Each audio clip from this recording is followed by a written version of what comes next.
All right, this man is no stranger to most of us. You know, he was an engineer. He wanted to be a stay-home dad, and he saw ACN a way to change his life. And today, this month, the topic is the blueprint. That's right, the blueprint for success. And he hails the San Diego area. Without further ado, from San Diego, California, the one and only, can we give a warm welcome to Mr. Regional Director, Mr. Julian Lewis.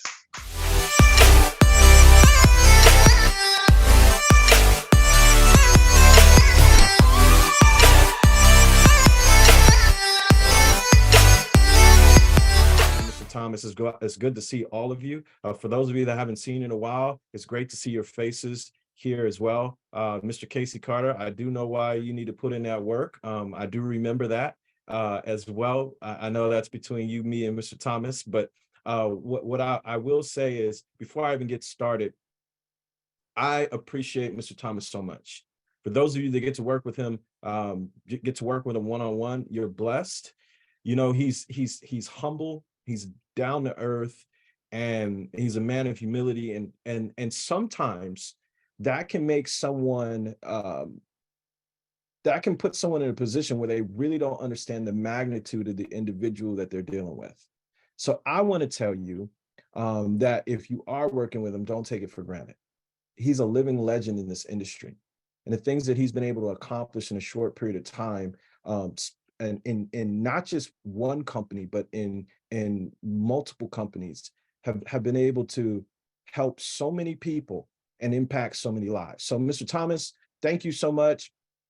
I appreciate your wisdom, your friendship, just everything that you mean to me as a person. Thank you so much. And ladies and gentlemen, before I get started, I just want to give you a little bit about my background. Some of you may never have seen me before. My name is Julian Lewis. Prior to getting involved with this company, I was a senior systems engineer.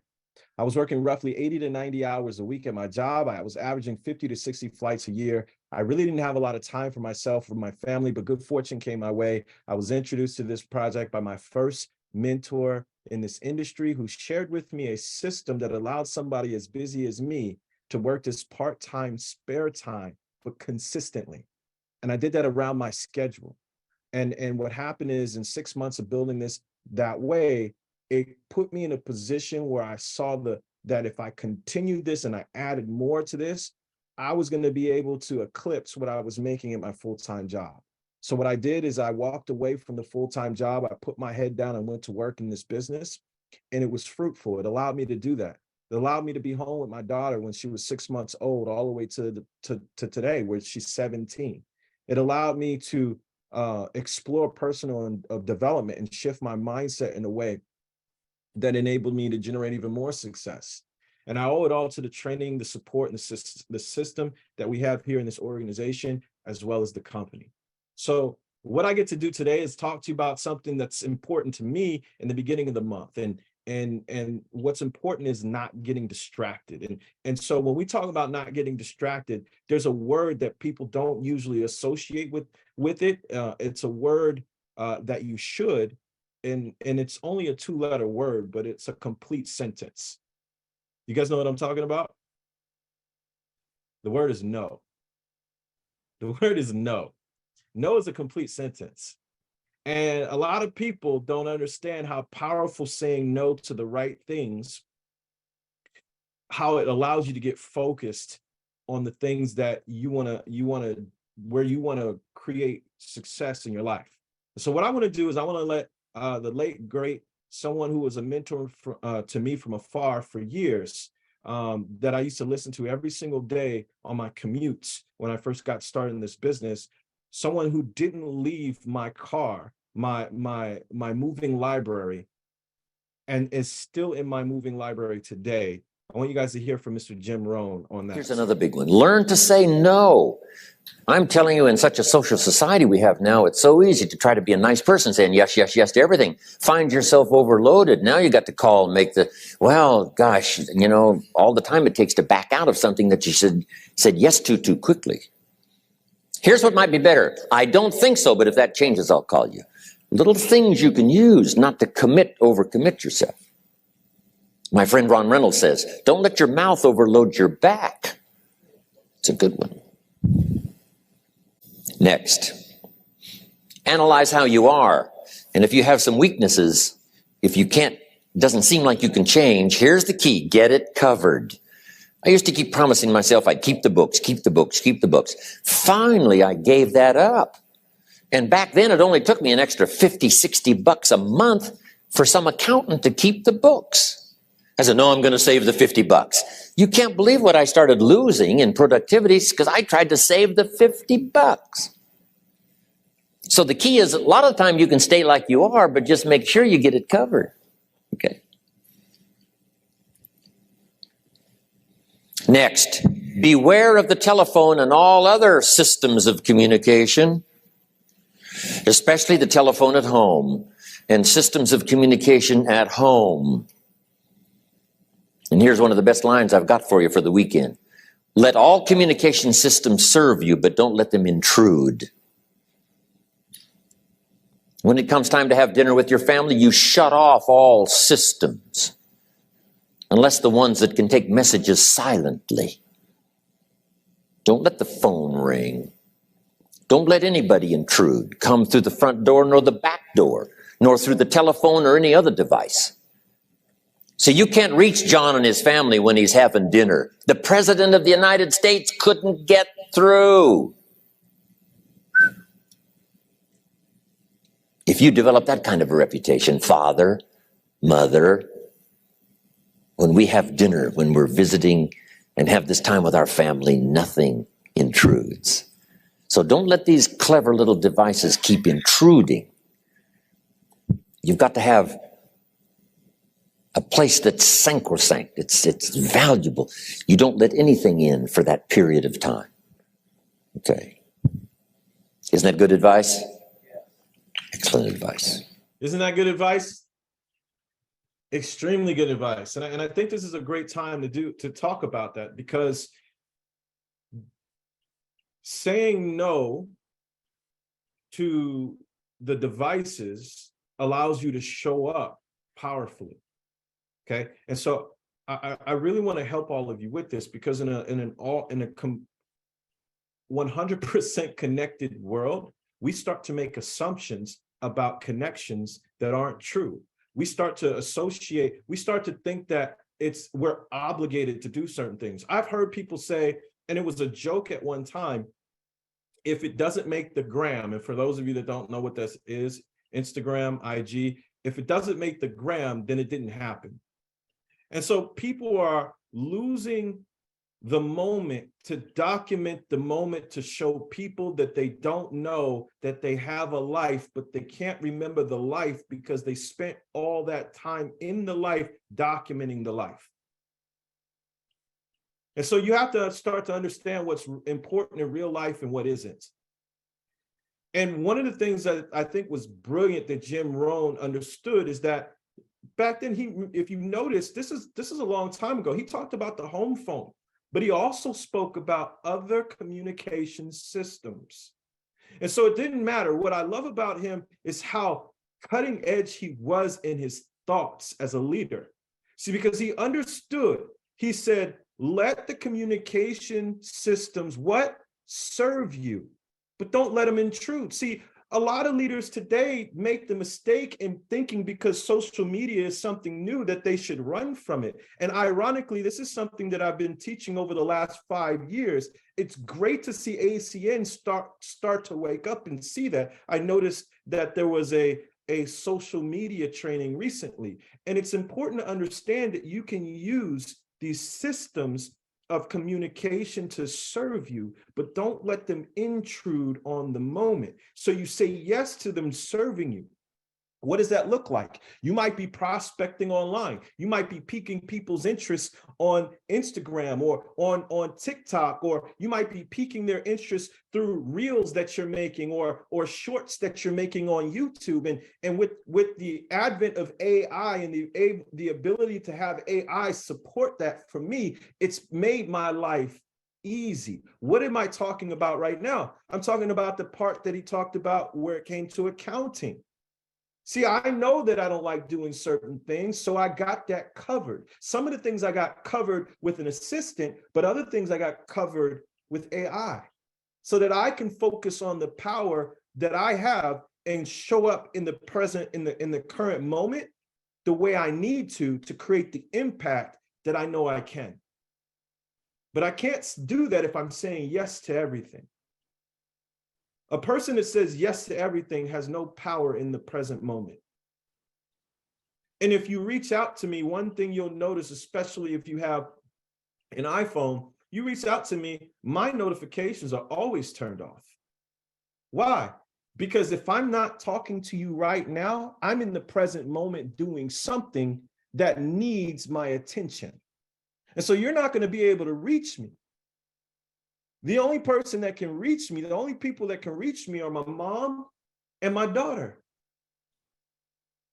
But if I'm in the present moment, they also know specifically they should not contact me unless it's an emergency.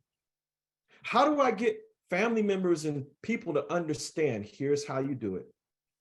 You get good at saying no. See, I said no without feeling guilty about it. See, I understand that if I say no to you now, you may be disappointed for a second, but you'll be grateful if in the moment that we've allocated to spend together, that I'm not saying yes to others and being distracted while I'm in the moment with you. And so if you understand that about me, you appreciate me more. And the energy that I'm able to transfer in the moment is different because I know I'm not distracted. See, those of you that know that I talk about time management and I talk about how that really works, and I talk about how productivity really works, you understand that every time you get distracted, it takes you 10 to 11 minutes to get back into whatever the flow is you had before you got distracted. And some people don't realize distractions are notifications. Every time you hear that bell, it goes off. See, what's interesting is my dog is the same way. If he hears the doorbell, whatever he's doing, he goes wild. And it takes him forever to get back to norm. And I'm telling you this now because he just heard something outside. And so he's going to go crazy, or he's going to look at whatever it is he needs to and completely forget about everything else. And we say, oh, silly dog. But we do it every single day. We're more intelligent, but we have more areas we allow to distract ourselves from the things that we deem important. And then we wonder why the entire day goes by and it feels like we did nothing. It's because the majority of the day you were distracted because you didn't get good at the smallest sentence, which is one of the most powerful ones, which is no. See, I say no to notifications. I get in a place where I'm in 45 minutes of productivity and I take a 15-minute rest. And in that hour of productivity and rest, I say no to notifications. In my 15 minutes of rest, I don't look at my phone. I take a walk with my dog, King. I focus on nature, because the point of the rest is to refresh so that whatever it is I couldn't figure out during the work, it comes to me in the rest. And when I get back to it, I'm on to it at a different level than most. So I can get done in 90 minutes more than most people get done in 6 hours. I'm sharing this with you because all of you have the opportunity to start to differentiate between those things that you're distracted with and those things that are important, and start to get great at saying no to the things that are distracting you and yes to the things that are serious. The time that I spend at dinner is serious. You will not be able to reach me. The time that I spend with a prospect is serious. You will not be able to reach me. Because how can I show up for myself the best way possible if I'm being pulled in every single direction while I'm showing up for you? It's not possible. And that leads me to something else. Sometimes we're distracted not only by the things that are outside, but here's where it gets a little interesting. A lot of us are distracted with the things that are happening inside. See, we're distracted by our self-talk.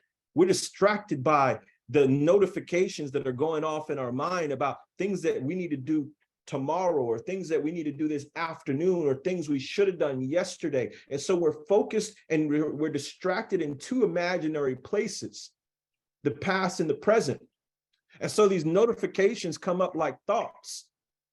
and we think they're our own. So we say yes to them, not realizing that those thoughts are distracting us from the present. And so every time we get distracted from the present, guess what happens?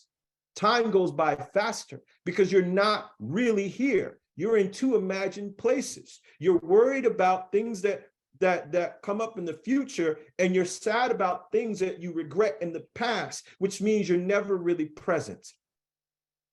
Got to get great at saying no. See, when you can get great at saying no, and you can be grateful and sustain or be in a state of gratitude in the moment, and you're focused on what you need to do now, you'll bring all of your energy to that thing, and that thing will move, whatever that thing is. And I'm sharing this with you because this is something that I realized. Listen, guys, it's not just ACN, it's everything. See, I think personally, and this is my own personal opinion, but I think most people aren't successful in ACN because they try to compartmentalize this idea of success. See, success is a holistic approach. See, success is a lifestyle. It's something that you're constantly doing. You're constantly moving forward. You're growing. You're figuring things out. You're learning. You're not just learning in this small space that's called ACN, and then you show up to life like a weirdo because you just do this over here. Because what we don't realize is you can't really compartmentalize these things. Because if you're a weirdo over here, it's going to show up in your ACN life. You got to start really taking accountability and start looking at these things and saying, okay, where am I? Where should I be? Why am I doing the things that I'm doing? Guys, we outside of ACN, something insane happened in my life in a good way. We built something through the pandemic because of everything that we learned in ACN. And because of all of that, and I can't speak on money and financial things when it comes to relating to this industry because of the laws, but I can tell you what's happened outside of this industry. And just in this first quarter, outside of this industry, we were able to close over 600,000 US dollars for the first quarter. But if you look at my life, you would say it doesn't seem as though he is that much busier. Well, why is that the case? It's because I learned to say no. I learned to say no to the things that aren't important. And I learned to figure out what was important and start to say yes to those things more often. And I can't be the one to tell you which things are most important to you. You're going to have to sit down with your spouse. You're going to have to get to a desk. You're going to start writing down, and and the way I did it was to start asking myself questions. What is meaningful to me? What is extremely important to me?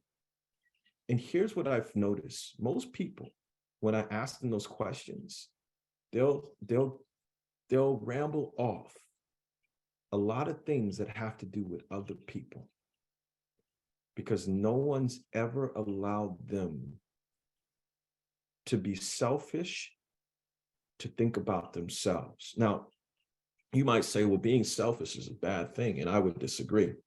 I think getting clear on who you are, your values, what's important to you, that's all selfish. We use selfish and we see it with a negative connotation. But the truth is, if I didn't get clear about who I am, what I want, what I love, then it wouldn't allow me to say no to the things that aren't serving me. And if I couldn't say no to those things, then I couldn't pour into the things and the people that are important to me. And I would just be pouring myself out in every single direction. What Mr. Greg Provenzano calls an octopus on roller skates going nowhere fast. So in this overly sensitive, overly distracted world, highly sensitive world, what are you allowing in and why? I have friends, Mr. Thomas, that were great in the industry. And I saw when they started to let in the poison, and they didn't know it was poison because it came in the way of something that they enjoyed, which was politics. And I'd seen how it completely knocked them out and got them distracted from what their purposes were. And so I'm saying that, and I'm kind of, yes, if you feel uncomfortable right now, you should, because you don't want to accept someone else's agendas just to belong to a group because it feels good to belong. I'm challenging you, but I'm challenging you the same way I challenged my 17-year-old daughter to think. Ask yourself this question, and this will help you often. Is what I'm thinking right now, this is the first question, is what I'm thinking right now 100% true? Chances are it isn't, especially if it's negative. And then the next question, are these thoughts serving me in the direction that I want to go? If they are, the next question is this the right time to focus on them? These are questions that help me to recalibrate, to get me to a point in my life where I'm constantly grateful. And I think, Mr. Thomas, and I appreciate the compliment earlier. I think that having and sustaining a state of gratitude reverse ages people. I think that that's where that comes from. Being in a state of joy, understanding that from a scale to 1 to 10, I can be a 10, not because of the circumstances that are outside of my control, but because of the circumstances that are in my control. I'm excited and grateful for those. I don't see the obstacle. I change that O word to the opportunity. And I understand that challenges come with it. And I get excited about it instead of getting upset, because I know that it's supposed to be there to build me to where I need to go.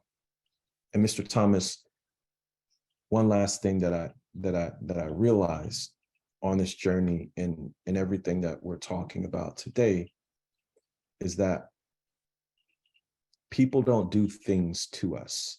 And I needed to share this with all of you as you move forward. I've seen brand new people in my team get upset when people say no to them, right? The truth is, you're not as special as you think you are. Yes, I know you're special to your mom and dad, and you're special. I'm not saying you're not special as a human, but something I know in our community, in the Black community, and I heard it in my house. Jamar, probably pretty sure you heard it. Jamar, the world don't revolve around who? You. And so what that means is people don't do things to us. People don't do, so I'm going to address it like I'm talking directly to you. People don't do things to you. People do things that serve themselves, that impact you. And once you can get this idea that people are doing things to you out of your head, it gives you a foundation of truth. And it allows you to be more comfortable with rejection, because they're not rejecting you. They're rejecting the things that they feel are not in alignment with themselves. Okay. So I hope that helps. To start off the month, this is going to be a great month, 8 or 9 days until I see you guys out in Texas. I think the weather here in San Diego Mr. Thomas has been preparing us just in case Texas gets a little bipolar, because I know it can out there. You guys will have a day at 89 degrees, and then the next day there's hail, and then the next day there's a tornado over there. So look, but I'm excited. I'm excited to see all of you guys soon. With that being said, Mr. Thomas, I will turn the call back over to you, sir.